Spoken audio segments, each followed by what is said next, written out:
Hello, this is Paul LaRush, and this is Hidden Heritage, the podcast. This episode requires a brief explanation, as it is the first of what we're calling Hidden Heritage, the Brulé Chronicles. So to set the series up properly, I'm going to play the trailer from our Hidden Heritage podcast. All right, let's take a listen. Occasionally, an event occurs of such significance that it forever changes the way you perceive life itself, as though a veil has been lifted and the clarity and purpose of your life become obvious. In November of 1993, such an event occurred for my family and I. I was one of the Native American children adopted at birth and removed from the reservation system. As fate would have it, I was raised by a wonderful family and grew up in southwest Minnesota. I lost both adoptive parents in 1987. It was then that my wife, Kathy, discovered my adoption papers that had been hidden for years. On Thanksgiving Day, 1993, I was reunited with my biological Lakota family. Neither of us had known the other had existed all those years. So began our incredible journey back into Native America. This is our story. That was the 1-minute version of the Brule story. The Hidden Heritage series is a collection of interviews and stories of people, places, and events along the 30-year Brule journey. The Brule Chronicles, on the other hand, are a behind-the-scenes collection, a podcast that share the story of where the music and inspirations for Brule came from. I have been asked many times what my role is in the Brule world, and having given it some thought, I finally came up with the self-proclaimed title of Tunesmith. It's the closest thing I can think of that describes the heart of the matter. The life of a tunesmith is very humble. I read a quote once that came from back in the Renaissance period, and it said, "God bless the poor tunesmith, whose craft is at its highest when his life is at its lowest." I understood that, but it works both ways.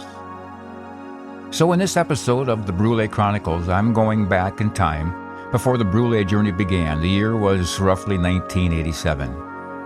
I had one foot in music and the other in mainstream workforce. Neither were very successful at the time. One of the positive notes was a musical collaboration with musician, keyboardist, and good friend Jerry Schmidt. We called ourselves and the music project Interpreter. The first CD was titled Towards the Sun, a collection that weaves stories and music all related to the sun and its role in the universe. My primary role was recording engineer. Jerry's role was the idea guy and musician. We completed the recording project about a year later, but we were never able to produce a band and perform the music live, so the project and the music sat idle, and the years went by. The Brule journey was launched in 1993, and then 30 years went by in the blink of an eye. So now, the reason why I'm launching the Brule Chronicles and this first episode called Towards the Sun? Well, it's the total eclipse of the sun 2024. I hate to think it took 38 years to tell this story, but I can't think of a better time to walk you through the Towards the Sun project, and the concept of which was inspired by a 4.5-minute event called the total eclipse. Towards the Sun is split into 3 different themes. The first, Morning Star. The second, Tribute to the Sun Gods. And the third is Midnight Sun Total Eclipse. Let's start out with a listen to part 1, Morning Star. The first track is entitled First Rays of Dawn. It was playing behind my opening segment, but let's give it a closer listen.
Track 2 is called Eos, E-O-S.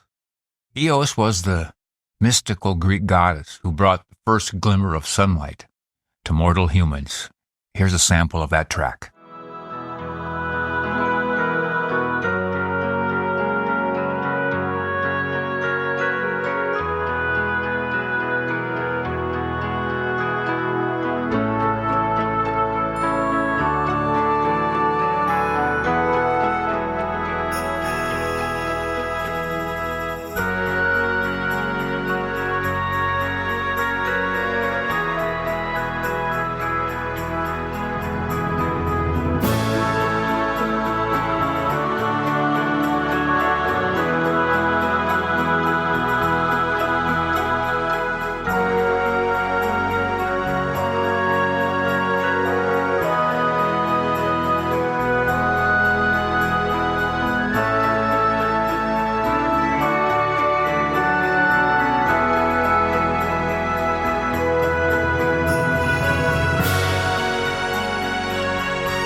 Track number 3 is the title track, Towards the Sun. Jerry, being the concept guy, wrote a poem to capture the overall essence of the project. It goes like this. I stand facing towards the sun, giver of life, to us but one. With earth you share your cosmic grace, one lonely star in endless space. Your graceful light unselfish shines, not for one, but all mankind, that we may one day come to see the enigma of humanity. Sunlight touched by every face, children of one human race. How many ages will it take, or will you sleep before we wake? With many dreams I yet dream one, as I stand facing towards the sun.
Track number 4, Children of the Light, was one of my contributions to the project.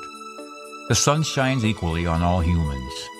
It does not recognize race, color, creed, religion, or politics. In a way, we are all children of the light. As it looks in, may it one day see us as one united people.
And now the conclusion of Towards the Sun, Part 1, a track that we call Eye to the Universe.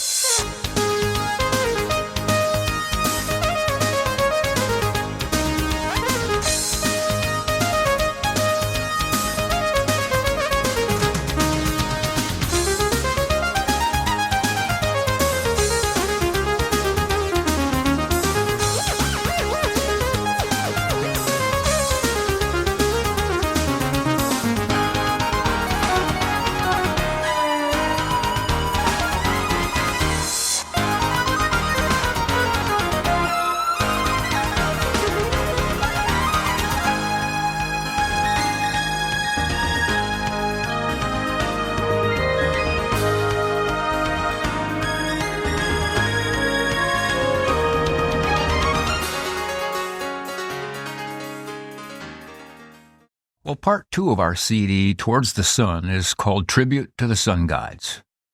These songs were not intended to pay homage to any actual deity, but rather to recognize the fact that the ancient indigenous people were in awe and so terrified of the blazing sun that their entire civilization and cultures were based on the sun and the gods that they associated with it.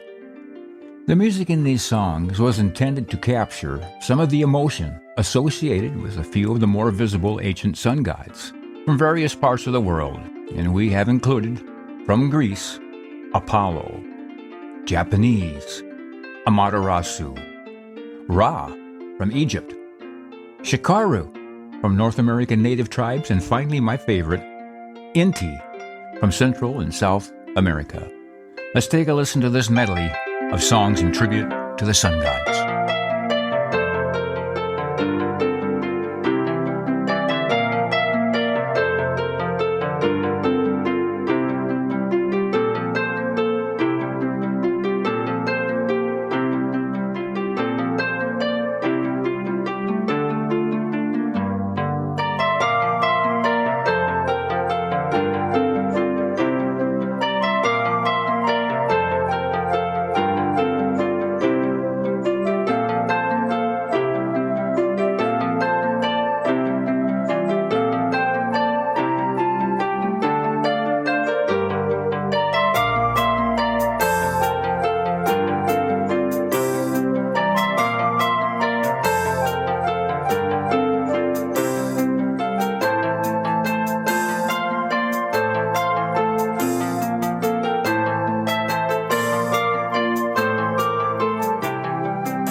Well, Jerry and I worked together for the better share of about a 5-year period. And I'm thinking back on it. I think we first met, I was performing in a club up in Prior Lake. And I'd moved from the small room where I was working as a soloist back into the large room and had an opportunity to put a band together. And in that process, I met up with Jerry. I was introduced by a friend named Barry Stone, and we became one of the first cover bands out in that area. A 2-keyboard band, which is very unusual back in those days, and that kind of became our signature look and our signature sound. We went on to do a bunch of songwriting together. Our process, I guess every collaboration is a little bit different. Ours was pretty straightforward. Jerry was always kind of the concept guy. He had plenty of melodies and songs, and I contributed mostly melodies and music and then worked as an engineer. Our studio back in those days was kind of unique. We had probably one of the first full-fledged official MIDI studios. You see, we kind of popped up in the ranks at the time when analog was starting to be phased out, the reel-to-reel tape machines, and digital technology was coming into play. Our studio was built with about a 6-foot rack of equipment that was basically sound modules. So our MIDI studio worked like this. We had a keyboard controller that triggered the sound modules. The sound modules would make the sounds that we needed, that we didn't have. For instance, bass guitar, electric guitar, mandolin, orchestra sounds, strings, brass. Those were things that we didn't have access to in the physical world. We did in the virtual world. Of course, we had software technology back in those days too, so we were among the first of the songwriters and small studio guys to start working with sequencing and with digital recording. Digital recording was still kind of expensive back then, so most of our stuff was sequenced. We used the sound modules, MIDI keyboard, and MIDI program called Digital Performer, which recorded our music from a keyboard and tapped into the sound modules to give us the sounds we needed. Anyway, the result is some of the music that you've been listening to, and it seemed to work pretty good for us. The music scene back in those days was kind of unique. The big names in Minneapolis were, of course, Prince and Jams and Lewis were the guys doing the big studio stuff. We were basically categorized as New Age. So some of the groups that you would recognize that were big then were like Mannheim Steamroller, was very popular, still is to this day. Yanni was from the Minneapolis area and was making a big name. So the style of music that we incorporated was quite popular, and there was a lot of it out there, so the competition was pretty tough. We actually at one time contemplated the idea of putting our own record label together. And so we consulted and talked to some of the people in town that had distributorships and small labels. It didn't take us long to find out that it was a little bit out of our realm. We found out, like all groups do, that by the time you record your music and go to have it manufactured, warehouse it, and then try to take it out for sale, that a lot of time and a lot of expenses pass and get incurred. So we did not take that route, and consequently, we kind of let the music sit on the shelf for longer than we should have. Anyway, but just a little bit about our collaboration back in those days. So let's get back to the music.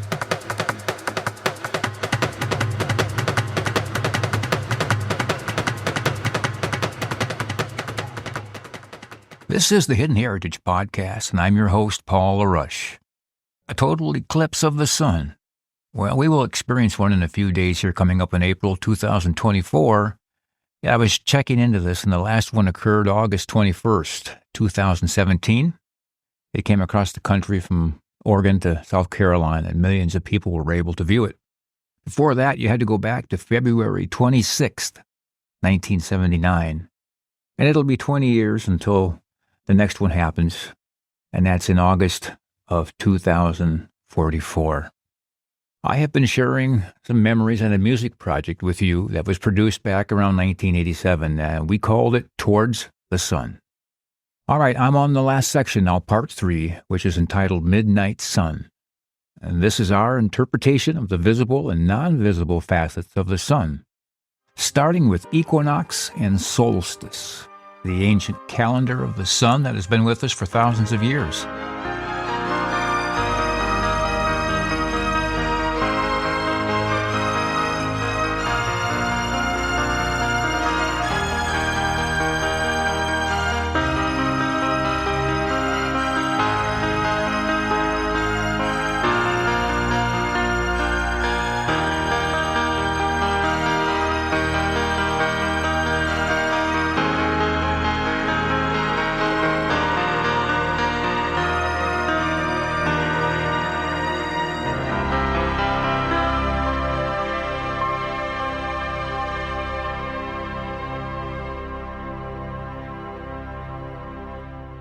No worthy exploration of the sun would be complete without an examination of solar flares.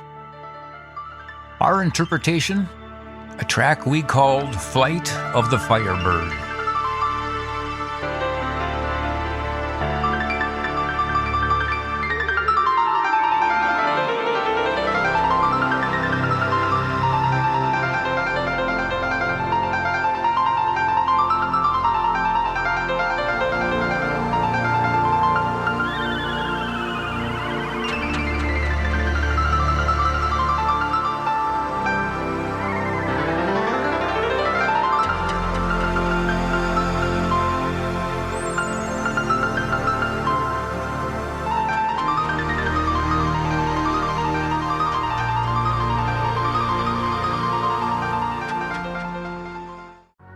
The time has come. Behold the grandeur of the total eclipse of the sun.